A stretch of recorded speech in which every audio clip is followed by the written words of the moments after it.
Welcome to Conjuncture. My name is Jordan Camp. I'm really delighted to be here with Gillian Hart, Professor Emerita of Geography at the University of California, Berkeley. She's also a distinguished professor in the Humanities Graduate Center at Wits University in South Africa. She is the author of Disabling Globalization, Rethinking the South African Crisis, and co-editor of Gramsci, Space, Nature, and Politics. Taken together, Hart's work suggests the importance of Gramsci's method of conjunctural analysis for understanding the situation in post-apartheid South Africa and its interconnections to the rest of the world. I'm very excited to be speaking with you today in your home here in Berkeley, California, about resurgent nationalisms and the challenges of the current conjuncture. So thanks so much for taking the time to speak with me today, Jill. It's a pleasure to be here, Jordan. I really appreciate the invitation, and especially coming after your wonderful interview with Anthony Bogues. I feel very privileged. Well, thank you so much. To be included in this. Thank you. Well, 2022 marks the 20th anniversary of your book, Disabling Globalization, Places of Power in Post-Apartheid South Africa, which was published by the University of California Press in 2002. And this is a groundbreaking work of Gramscian geography that provides a conjunctural analysis of the transition to neoliberalism in South Africa. So I wanted to begin there by asking you, how did you come to the project, and why did you think it was important to write about Gramsci's relevance for understanding post-apartheid South Africa? Well, disabling globalization for me was really about my return to South Africa. I was away from 1971 to 1990. I started research for the book in May of 1994, so just after the first democratic election ever in South Africa. And in that period of the early 1990s, there were it was a period of enormous turmoil in South Africa. There were also huge debates going on. And, remember, this was the moment of globalization. Mm-hmm. End of the Cold War. Many advisors dictating what the future of South Africa should look like, and also and lessons from elsewhere. So one of the key narratives was globalization, the impact of globalization. South Africa was going to have to buckle under that. Another was that South Africa should, instead of being like the rest of Africa, should be like East Asia and open up markets along with, political liberation. There should be a freeing up of markets, and then using East Asia to legitimate that. Another very intense debate was sort of around rural versus urban. And, one line of argument within as well as beyond the World Bank was that inevitably South Africa's future had to be urban. Whereas there was another line of argument that actually if there was redistribution of land, South Africa could create a small peasantry, and go along that route. So these were sort of some of the debates that were, very live at the time. And my initial reaction to that was that the rural versus urban debate failed to take account of how during apartheid there had been massive further rounds of racialized dispossession through which millions of Black South Africans were moved into urban-like densities in what were really rural areas, but often adjacent to former white towns. And one of the key apartheid policies was setting up so-called border industries to prevent Black South Africans from migrating to urban areas. And the third thing that made them interesting was that in the 80s, hundreds upon hundreds of Taiwanese industrialists were brought in to help set up industries in these places. So what I decided was to focus on these spaces, and I ended up working in two areas, quite 100 kilometers from each other, former white towns, Ladysmith and Newcastle, each of which was adjacent to former chunks of Bantustan, where these huge townships had been set up. And what I ended up doing was really, and what made these two places interesting was that they were the focus of racialized dispossession and industrial decentralization, Taiwanese industries. Structurally, they were very similar. In fact, what very quickly became evident was that political dynamics were entirely different. And this period of when I was doing this research from 94 really to 2001 was a very intense period. This was when South Africa really made the transition to neoliberalism in 1996. It was also the period in which new local governments were being, the boundaries of local government were being redrawn. And this formation of new local governments was a fascinating process that I was able to sort of really watch up front. But the differences between these two places in political dynamics was dramatic and very compelling. So sort of a question of a critical comparison between these two places quickly became the focal point of the research. The other dimension of comparison really had to do with trying to trace these Taiwanese industrialists back to Taiwan, to their formation from processes of land redistribution in the early 1950s as a sort of a counterinsurgency move against what was going on in China. And then the way these industrialists, these peasant farmers had been transformed into industrialists. So one of the other dimensions of critical comparison was that here were these industrialists who were the product of land redistribution, moving into regions of South Africa that were the focus of massive further rounds of dispossession. So that was the other sort of key dimension, critical dimension of thinking comparatively.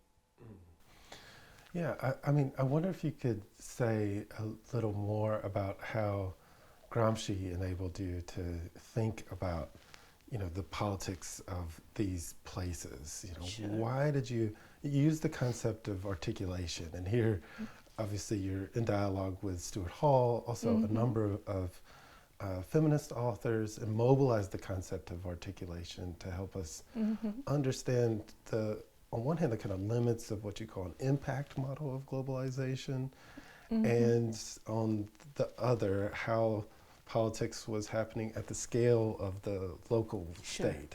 Yeah? Sure. Yeah. So, well, I really came to Gramsci through Stuart Hall in the 1980s, when I was very much, I had an Asian academic side and a South African political side, but as part of the anti-apartheid struggle, one of the key issues was the so-called race versus class debate that had gone on in South Africa, a very fierce and politically very consequential debate in the 1970s. And in 1980, Stuart Hall published this extraordinary article, Race, Articulation, and Society Structured in Dominance.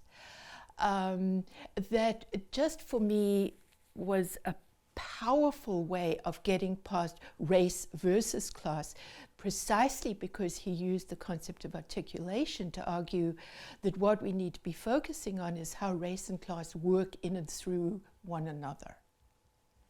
And he used Gramsci to enormous effect in making that argument. And then, of course, I also read Policing the Crisis, which has been so important, in your own work. And it was in this way that I came to Gramsci. And I mean, what I found initially and continue to find so powerful about Gramsci was the way in which he is closely attentive to political economy, but at the same time to cultural politics and to a non-economistic, non-reductionist form of understanding. And closely related to that, the way I've always read conjunctural analysis is as a warning against the determinism of only one thing is possible and the voluntarism of anything is possible, the radical contingency, to really argue. And I think Cornel West put it very well when he said, a long time ago, when he said that what Gramsci really gives us is a way of thinking about structural constraints and conjunctural possibilities, which to me is so profoundly important politically and was a hugely important part of the way in which I did the research in Ladysmith and Newcastle. Then, of course, the whole question of hegemony, which opens up a whole lot of other issues.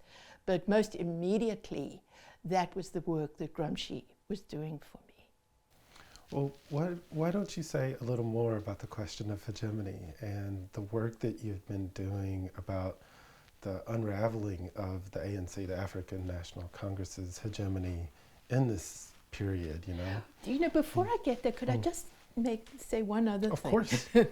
Closely linked to Gramsci, which is, and Hall, which is in the late 1980s, I also became entranced by critical human geography, initially through Doreen Massey and then Lefebvre. And what was so important to me in that in the research I was doing for Disabling Globalization was seeing Ladysmith and Newcastle and the adjacent townships not as bounded units, but as nodal points of coming together in socially produced space, which then let me trace key relations and connections to elsewhere. And you know what I think I came to see through all of this was the closely synergistic relations between a Gramscian understanding and critical understanding of the production of space. And of course, in 2002, Stefan Kipfer, my colleague with whom I've worked closely, did this wonderful article, Bring Together Gramsci and Lefebvre, which I hadn't read at the time. So I kind of, you know, came to the Gramsci, but, you know, in ways that I think are very complementary with one another. So the whole question of hegemony, and thinking about hegemony in a spatialized way, which I think is so crucial. What that did, of course, was really alert me powerfully to how the ANC was operating. And the central importance of how the struggle for liberation and the meanings of nationalism were absolutely central to the ANC's whole hegemonic project. Yes, and you make the argument there about the need to think, as Gramsci did, about historical and geographical conjuncture, that this is a way of framing and understanding struggles in language over the memory and meaning of the liberation movement and how that related to these struggles over livelihood. I mean, in each of those places you're looking at water struggles and service provision, right? Yeah. So there were huge struggles going on around local government. So on the one hand, as the economy opened up, cheap goods flowed in from China. And I actually watched that happening in these places. And so what we saw over the 90s was, you know, on the one hand, the closing down of industries all over the place, massively increasing unemployment. At the same time as the ANC government basically starved local governments of resources. This was happening at the same time as a huge arms deal, a multi-billion-dollar arms deal, was being negotiated. So, what very quickly became evident was that local government was an absolutely key site of contradictions. And of course, that's another powerful set of understandings that one gets out of a Gramscian analysis. And so the whole question of the challenges to the hegemonic challenges that the ANC confronted in this first phase of the post-apartheid order was very powerfully evident. And by the late 1990s, early 2000s, what we started to see in South Africa was the rise of oppositional movements. The Landless People's Movement, the Anti-Privatization Forum, a whole range of movements that rose up. And that was just at the point that the research for on Ladysmith and Newcastle sort of finished, was with local government elections in 2000.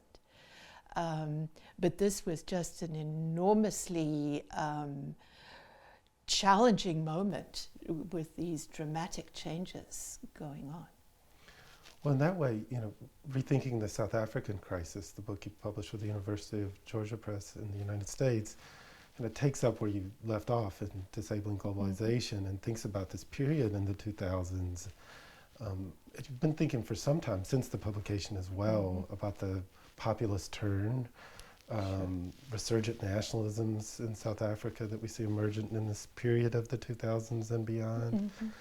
And you've been offering criticisms of the limits of both liberal and left populists' analyses of the rise of the right, suggesting that they both underestimate, as you put it, the political and analytical challenges of the current conjuncture.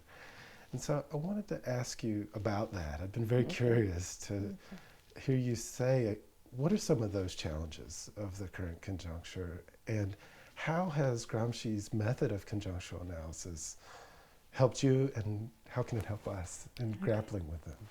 Well, maybe I could just start with a little bit about what was going on in South Africa in the early 2000s, because what we saw was the very rapid rise of these so-called new social movements challenging the ANC. But they declined very rapidly, actually. And this was the moment when popular support for Zuma was on the rise. And I remember vividly going to a big meeting in a rural area where Zuma was addressing the crowd of mostly supporters of the Inkatha Freedom Party. It wasn't an ANC crowd at all. But the palpable sense of support for Zuma was evident. And what happened from really 2003 onwards was the intensification on the one hand of popular support for Zuma, and on the other hand, massive protests, local government protests, just bursting out all over the place. So, what I was trying to do in rethinking the South African crisis was to look back and see the early 2000s as a key turning point that required going back to rethink the transition from apartheid in the early 90s. But what it also did was bring home to me the need for a much better understanding of nationalism and how the left, by and large, doesn't like nationalism and therefore tends to assume it away. But really the imperative for taking very seriously popular support for Zuma. And what that very quickly did was to lead me to the Indian literature, because it's in the Indian literature that the most useful and powerful analyses of nationalism have emerged, both in relation to Nehruvian forms of anti-colonial, post-colonial nationalism, but also, very importantly, the rise of Hindutva, of right-wing Hindu nationalism. So in the course of really engaging with the Indian literature on nationalism, what I also came to see were these incredible parallels between the rise of right-wing Hindu nationalism, the BJP in India, and the resonances between Modi and Zuma. And then, of course, in 2016, when Trump burst onto the scene, seeing Trump as a belated exemplar of forces that had been playing out in India and South Africa much earlier. And so the way in which right-wing nationalisms, and of course it's not just India, South Africa, Brazil, many different regions of the world, was erupting at the same time as economic crises, post-2008 especially, rising nationalisms. And of course what we've been seeing in the present conjuncture is these vast inequalities, the rise of the right, alongside the enormous inequalities exposed and amplified by COVID, and of course climate crisis, and all of them reverberating and interconnected with one another. So it seems to me one of the key challenge of the present conjuncture or one of them is how we understand these interconnections. And this is why I became increasingly critical of sort of what I call ideal type models, like authoritarian populism, which has very readily been picked up, like particularly following the rise of Trump, arguments about the failures of progressive neoliberalism, Obama, Blair, etc. And it seemed to me precisely what was problematic, and then that often accompanied by arguments about the need for left populism to counter right-wing populism. And it seems to me precisely what a Gramscian conception of the world leads one to is to call into question any use of ideal types, where you sort of start with a simplistic concept and then examine the extent to which the quote-unquote case approximates that concept.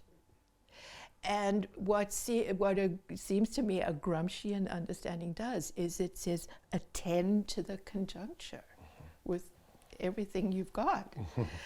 And in order to understand how these interconnected forces are playing out, you have to go back to the past.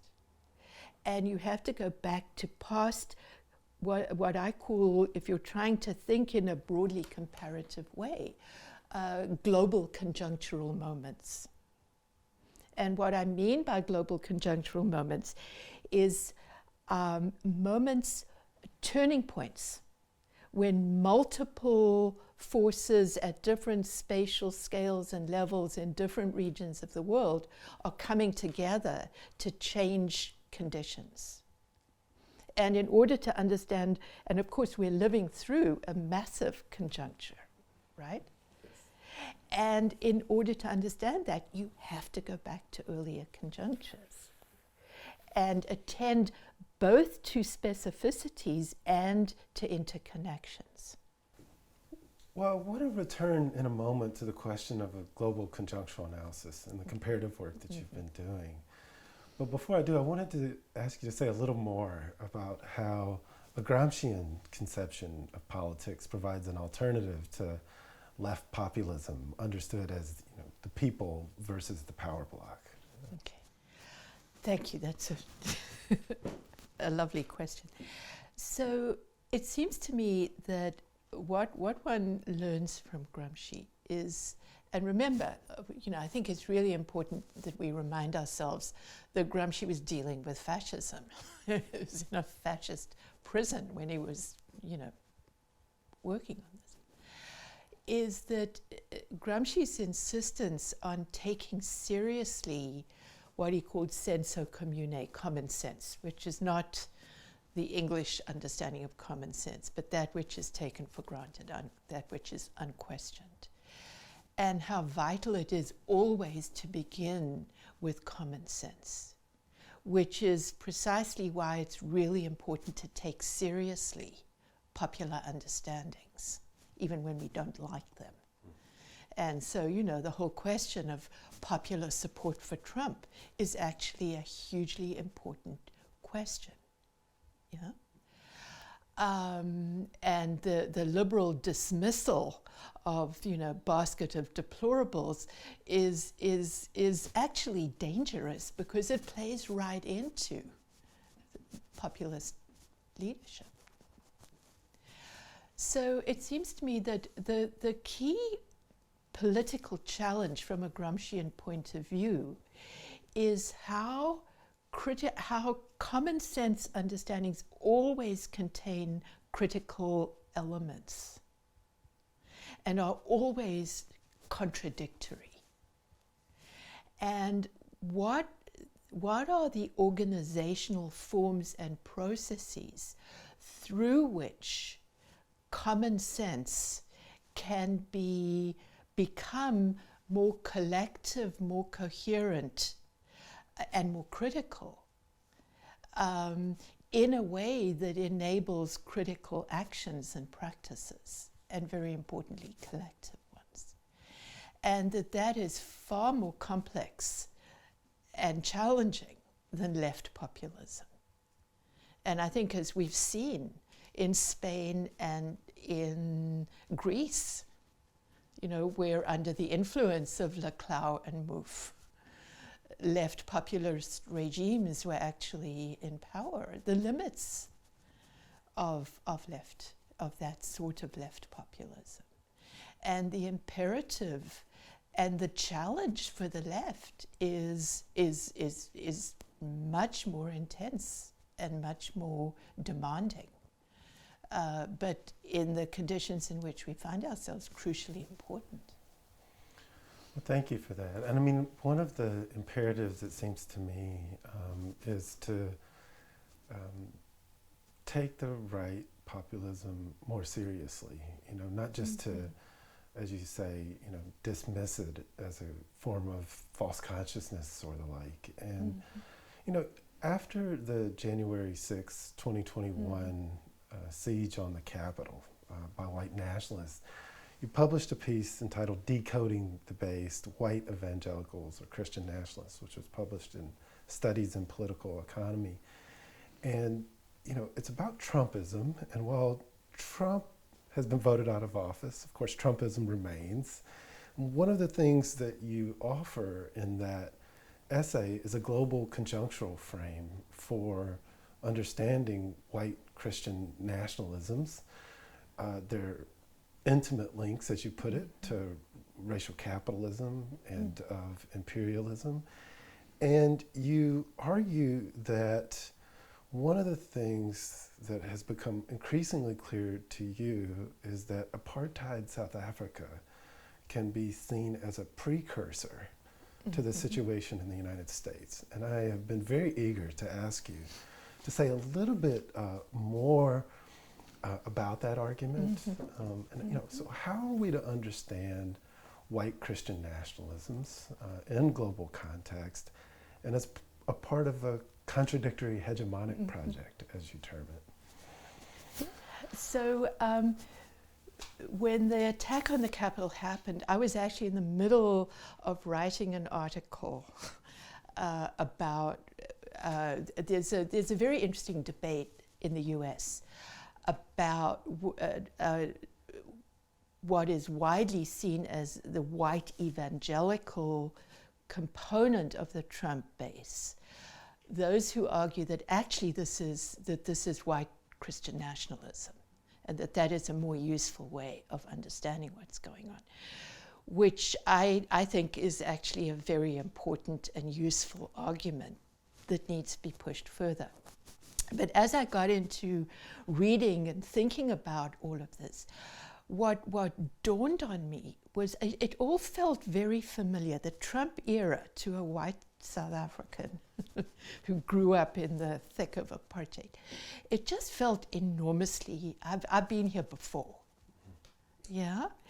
And one of the things I realized is that one of the key intellectuals on whom white Christian nationalists draw is a character by the name of Abraham Kuypers, who was a Dutch prime minister at the turn of the 20th century, whom Josh Hawley, among others, cites sort of word for word, but who was absolutely central to the transformation of Afrikaner nationalism in South Africa in the 1930s to white Christian nationalism. And that was directly linked to the poor white problem and to what the Broederbond, the band of brothers, whom I see as when I look at the Trumpian clown car, they remind me tremendously of the Broederbond, right? And what the Broederbond was really worried about was class struggle. And white Christian nationalism was the way they sought to deal with this. And they drew very heavily on Kuypers. And this, for me, you know, the lights went on. This is why it feels so familiar. But I think what that also did was to, and again, this is what Gramsci leads one to, is to say, well, okay, but how did it get to be that way? And what is so interesting, and this is where the whole idea of global conjunctural moments come in. A key global conjunctural moment is the end of the First World War, the Russian Revolution, you know, the flu epidemic. And part of what Gramsci was about, the Biennio Rosso, the uprisings, left uprisings all over the world, and the right-wing backlash against that, which was extensive. And nationalism, of course, was a hugely important part of that. But it was in that period of the 20s and early 30s that fundamentalist religious nationalisms really came into their own. So Christian, the particular nationalist form, white Christian nationalism, was in formation, reverberating in many ways with what was going on in South Africa. This was really interestingly also, this was the period in which Hindutva in India took hold. So that was one key global conjunctural moment in a broader set of crises when fundamentalist religion kicked in historically specific, but I would argue always interconnected ways. And Hindutva, you know, the Hindutva was very interested in fascism and in Nazism, yeah? So these are not, they're not happening, they're happening, and the simultaneous historical geographical specificity and interconnection is crucially important. So another key conjunctural moment is 1975, mid-70s, in the middle of the crisis of the late 60s, early 70s, when and you know, you've written about this in vivid ways, right, in the US, but all over the world there were uprisings, yeah? But again, backlashes. So the mid-70s is when white Christian nationalism in the US sort of comes into its own in a very big way. It never went away, but it was, and by the late 70s, of course, they were the major force behind Reagan. But, you know, this was also political Islam. It was also particularly conservative forms of Zionism. conservative Catholicism, so that the whole question of how fundamentalist religious nationalisms sort of reappear, I think, is hugely important.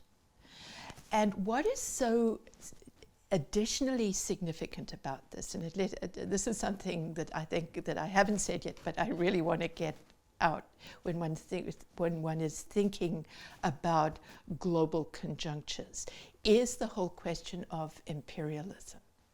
That imperialism is crucial, along with what is going on in everyday life, mediated through multiple struggles around hegemony.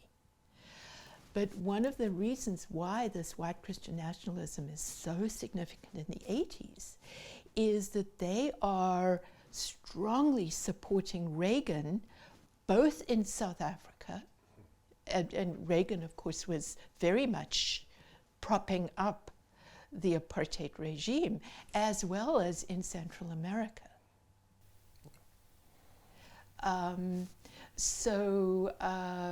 You know, what we are seeing today has much longer roots. Yes.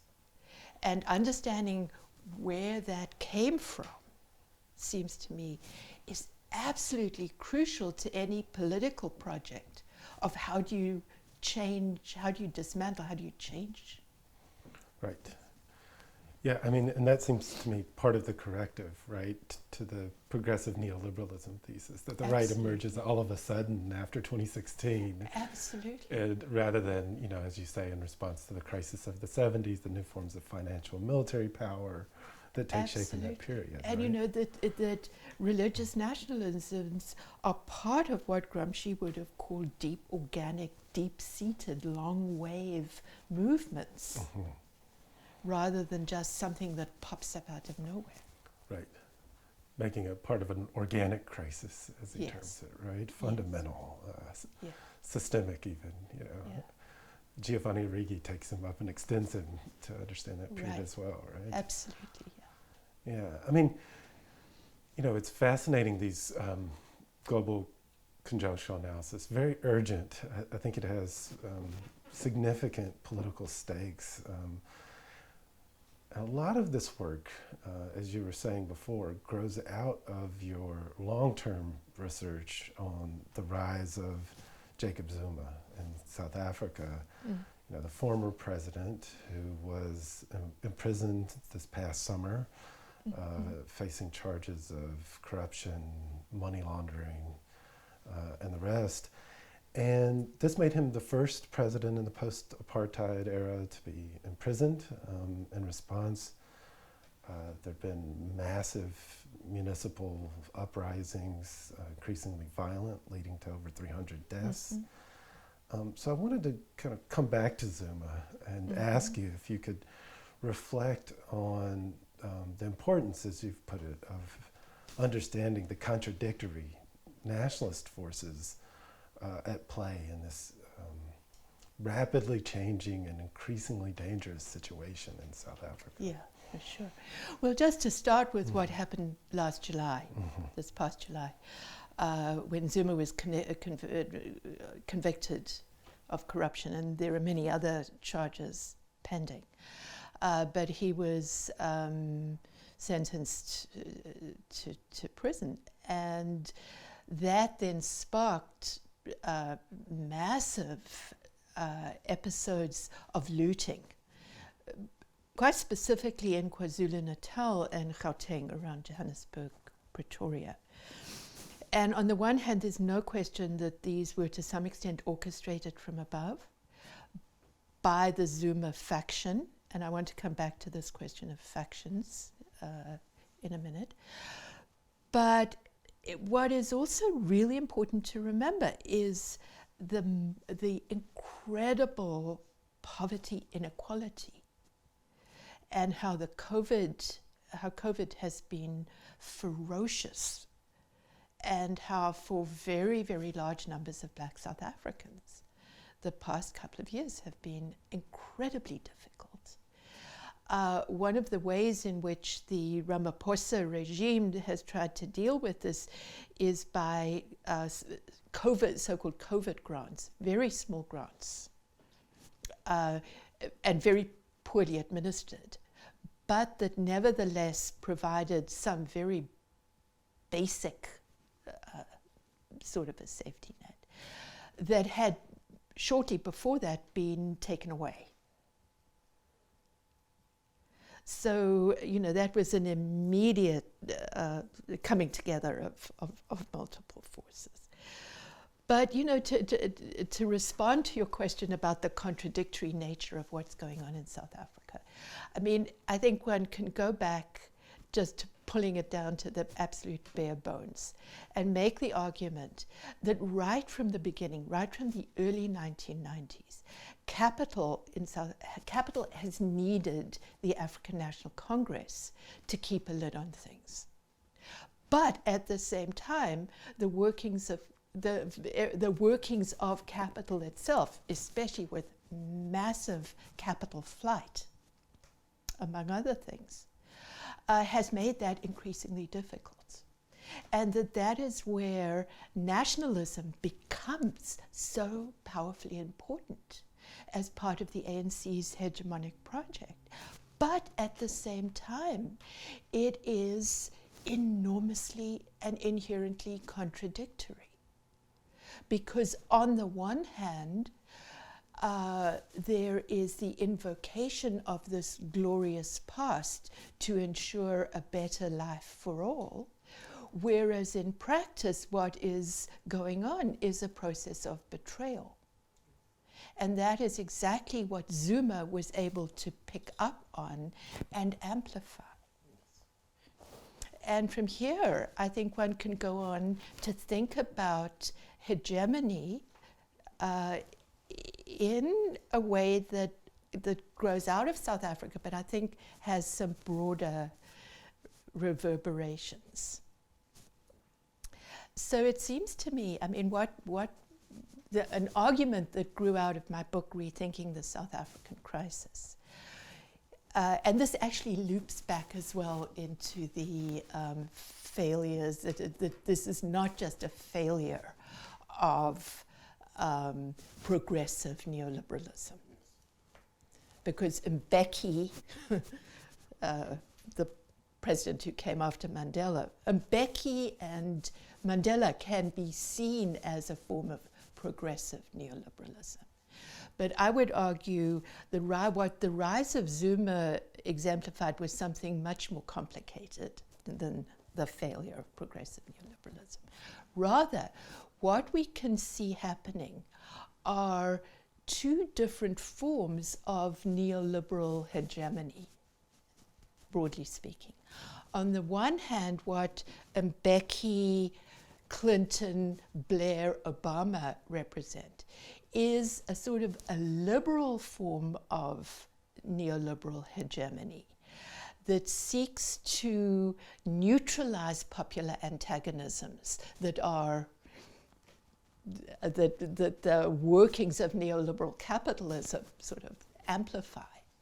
On the other hand, what Zuma, Modi, Trump represent is a populist form of hegemony that mobilizes these antagonisms more often than not in terms of race, religion,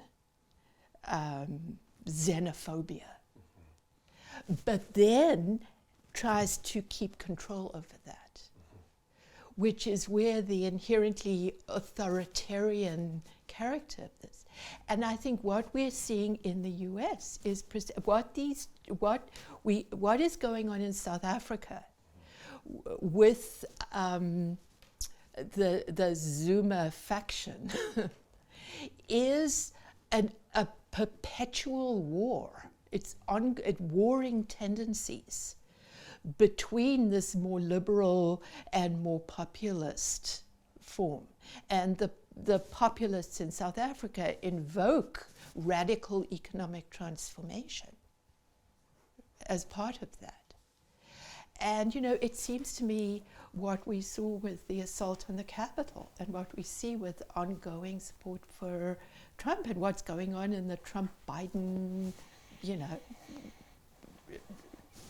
civil war is precisely this kind of another specific form of this perpetual warfare.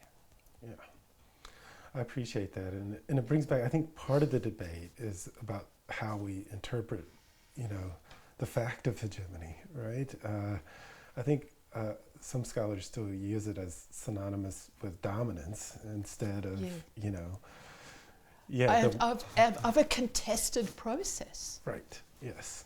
And in conditions like South Africa of, intense contestations. Right. But I think what it also does in the US context is the imperative of getting away from thinking in a US-centric way. That's right. Precisely because what is so crucial and what the left in this country really needs to understand is that US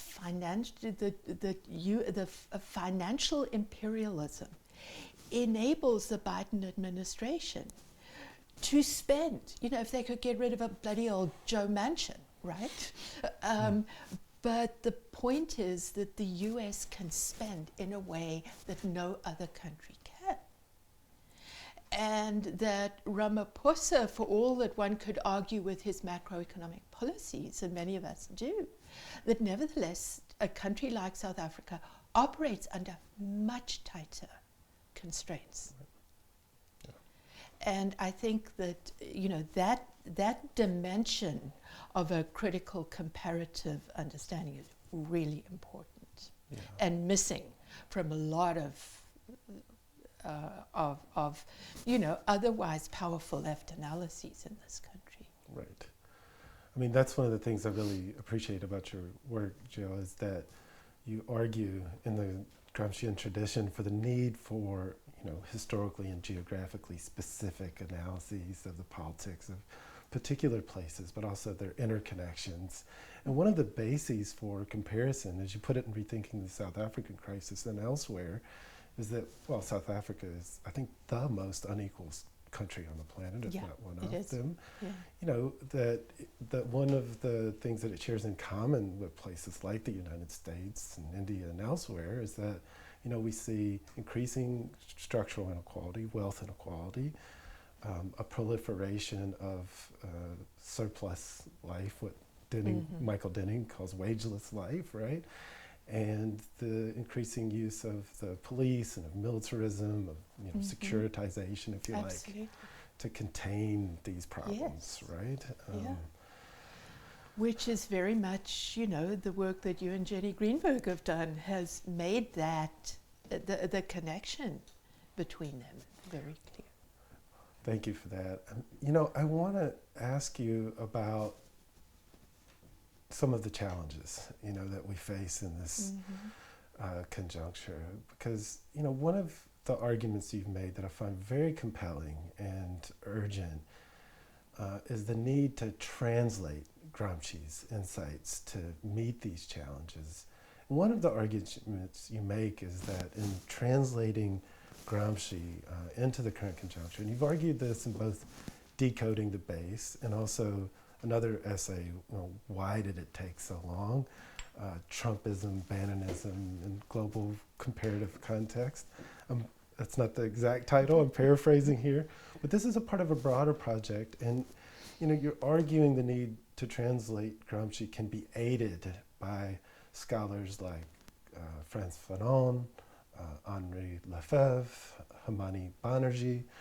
So I wanted to ask you about that. I mean, first, if you could say to our viewers what you mean about translating Gramsci into the current conjuncture, and how that necessary labor of translating Gramsci can aid us in advancing social change.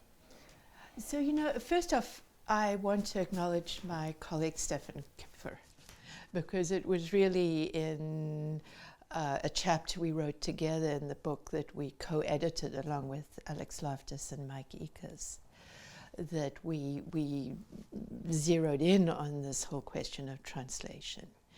And we were building on a very important body of Gramscian scholarship that has drawn attention to the centrality of language and translation in Gramsci's own work. So, you know, we didn't just pull it down from nowhere. We were really, and I think acknowledging these connections is really important. So, you know, I think there are several different ways of thinking about the issue of translation. So the focus that Stefan and I really or what we really zeroed in on, was that if we are going to use Gramsci in the current conjuncture, we have to go beyond Gramsci. And that is where Lefebvre, that both of us had sort of latched onto in the early 2000s as being closely complementary with Gramsci's work. But also, very importantly, for both of us, Fanon. And there's a wonderful book by a Ghanaian scholar by the name of Ato Sechiatu called Fanon and the Dialectics of it.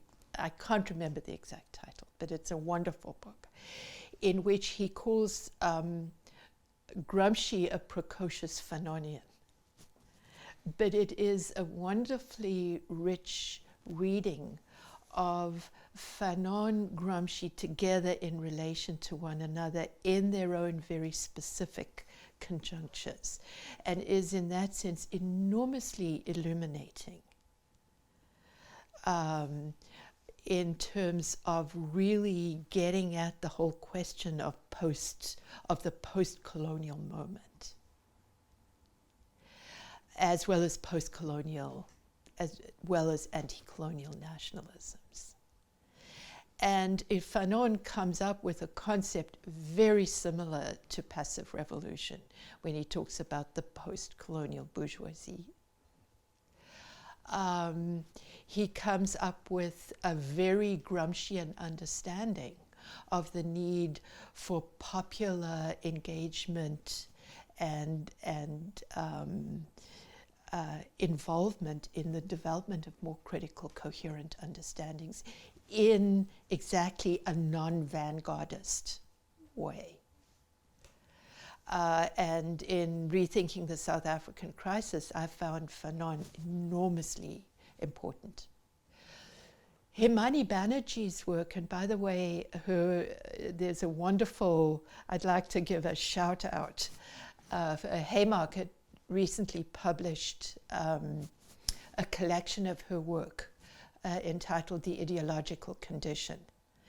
And the first essay in that is on race, gender, and Marxist analysis. And it is a powerful demonstration of the limits of intersectionality and what one learns from a dialectical understanding of how race, gender, sexuality, class work in and through one another.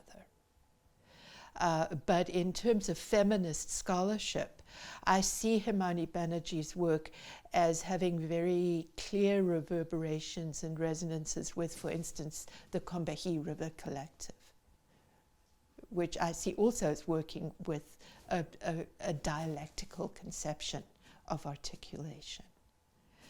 So, so the one, and by the way, Stefan Kipfer and Ayaz Malik will soon have an article out in Historical Materialism on the Gramsci-Fanon lineage. And they have they further developed the concept of translation. And in relation to the whole question of how theory travels and the imperative to understand what is the particular conjuncture out of which a theory emerges. And what does it mean then to draw on that theory in a very different spatio-historical conjuncture? That it involves reworking. So it's that labor of reworking. You can't just plop it down. You have to go through a complex process of reworking. So that's one way in which I think translation is enormously important and productive. There's another way in which translation I see as being crucial, especially in thinking about conjunctural comparative work. And that is in the context of political engagement. This is not just a matter of coming up with a better explanation. In the context of political engagement, it seems to me conjunctural comparative work can actually be very productive. So to give an example of what I mean by translation in this context. So when I was, as I was over the years, as I was working in Ladysmith and Newcastle, and the tremendous political differences between these two places became increasingly evident. With Ladysmith highly mobilized, highly organized, Newcastle much more chaotic. And one of the things that, part of what became really fascinating was thinking with groups of people in different places about why the one was different from the other. And this became, actually, it became almost like these wonderful sort of seminars where people were saying, you know, well, there was the labor movement was different, the youth movement was different. One was connected through MK, Umkhonto weSizwe, another was much more connected to the labor movement in Durban. And that it was this process of thinking we were translating one through the other. And, you know, in the process, sort of collectively coming up with understandings of what were the forces that were playing into these differences. And it seems to me that is an example of how translation can form part of a collective process of production of knowledge of the past in relation to the present. That at least then can hold open the question, well, how could it be different now that we have a better understanding of how it came to be this way? Mm-hmm. How might this open up into a different kind of future? Well, thank you very much, Jill, for that. I want to just ask if there's anything that I haven't asked that you would like to add. I think you've done a pretty comprehensive job. You know, I guess I'd just like to make another shout out for the importance of understanding imperialism and how it's changing, and of making the connections between everyday life and the particular forms of imperialism that we're living through. And, you know, once again, coming back to the point about the incredible global conjunctural moment that we're living through, of using that to really get at how these multiple crises are interconnected with one another. Well, thank you very much, Gillian Hart, Professor Emerita of Geography at the University of California, Berkeley. It's been a pleasure to speak with you. I also want to congratulate you on the 20th anniversary of Disabling Globalization. An honor to speak with you about it on Conjuncture today. And I want to thank all the viewers for joining us and to ask you to stay tuned for upcoming episodes of Conjuncture.